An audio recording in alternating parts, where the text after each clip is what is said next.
Le Flash Info avec le centre de stockage de la Manche. Barneville-Carteret aurait-il trouvé ses médecins? Les appels du maire Pierre Géane ne sont pas restés vains.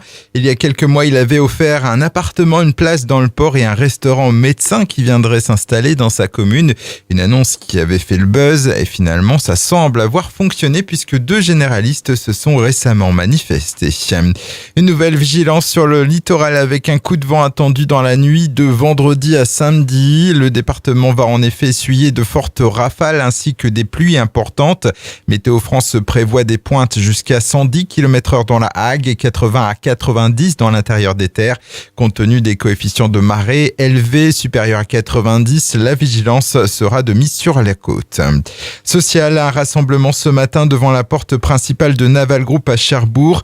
Un mouvement à l'appel du syndicat CGT pour la défense et l'amélioration des conditions de travail des agents de la sécurité, mais aussi en soutien à un salarié de Fiducial convoqué ce jeudi à un entretien préalable à une sanction pouvant aller jusqu'au licenciement. Les commerces de Cherbourg pourront ouvrir 5 dimanches en 2019, annonce lors du dernier conseil municipal de Cherbourg-Octeville qui s'est déroulé mardi dernier.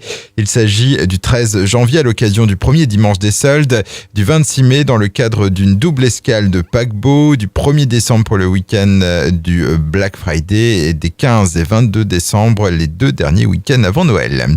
À Lingreville, le Raptor Park en difficulté, ouvert en juin 2016, le parc de loisirs indoor sur le thème des dinosaures est placé en redressement judiciaire en cause des factures impayées à certaines entreprises ayant participé à la construction de ce vaste espace de 10 000 mètres carrés.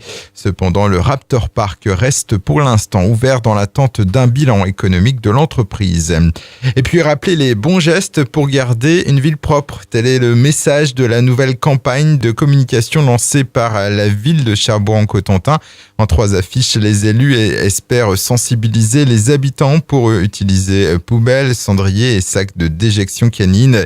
Il faut rappeler que chaque année, la ville de Cherbourg-en-Cotentin investit plus de 2 millions d'euros pour la propreté de ses rues. Le Flash Info vous a été présenté par Landra, centre de stockage de la Manche à Digoulville. Pour en savoir plus et visiter notre centre, 0810 120 172, coup d'un appel local.